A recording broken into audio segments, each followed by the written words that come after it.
we're teaching, we're alive. We're like diamonds in the sky. Teach right like a diamond. Look out, 'cause here we come.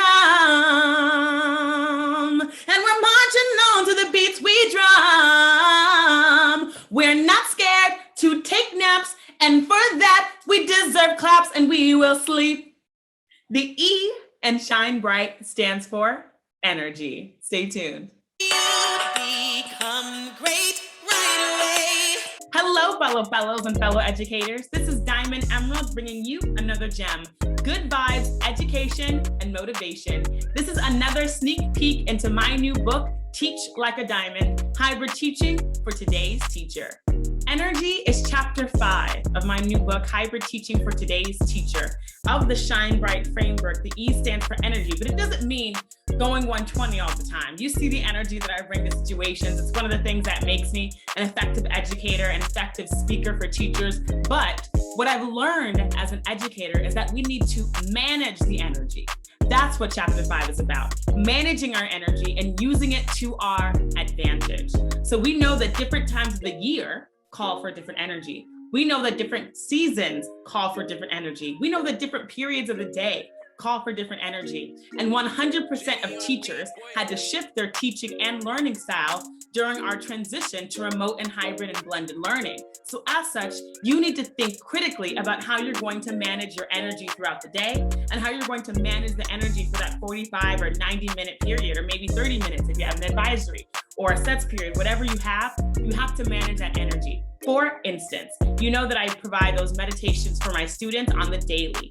Those are 2 to 3 quick videos that starts the flow of my class.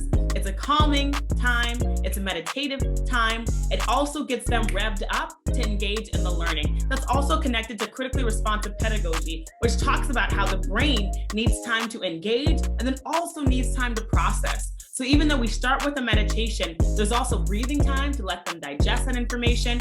That meditation often should come after the do now. So they have the do now activity where they're re-engaged with learning that they've known already, maybe a review, or they're taught something new that they're going to have to apply at this lesson, or maybe it's just a thought experiment, something that they need to think about and figure out how they're going to connect it at the end of the lesson. Then comes the meditation. So I might start with a high energy do now or high energy spirit as I greet all my students. If it's in the morning and it's calm, I'll calmly say, good morning, Zachary.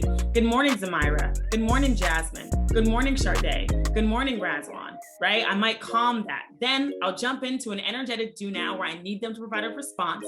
Then we'll go into a meditation where they have 2 minutes to think about how they're going to make the rest of their day the best of their day. Then I'm going to go back into instruction. Then you're going to have, the I do, you do, we do, you do structure, which may also call for different types of energy peaks. I'm having an assessment soon. So we're going to imbue with that assessment, which is a calming activity, which could also be stressful. Before that, we're going to rev it up with a Kahoot or a Jeopardy or some type of interactive physical game if we're in person, where kids can exude energy and fun as they learn, which also helps them process that good knowledge from the top of their head all the way to the tip of their toes.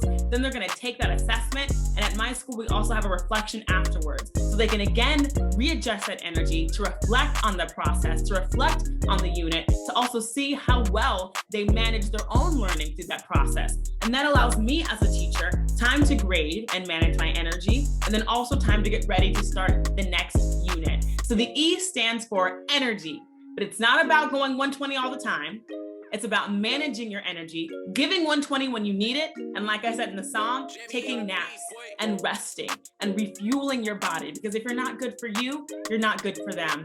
So as we start to wrap up this season, as my book comes out and the summer comes, use that time to wrestle with the book, to get fueled by the book, to get fed by the book, because it too manages your energy and allows you to laugh, allows you to wonder, allows you to plan and contemplate and to heal over what we've been through so that you can get ready to go into the next year.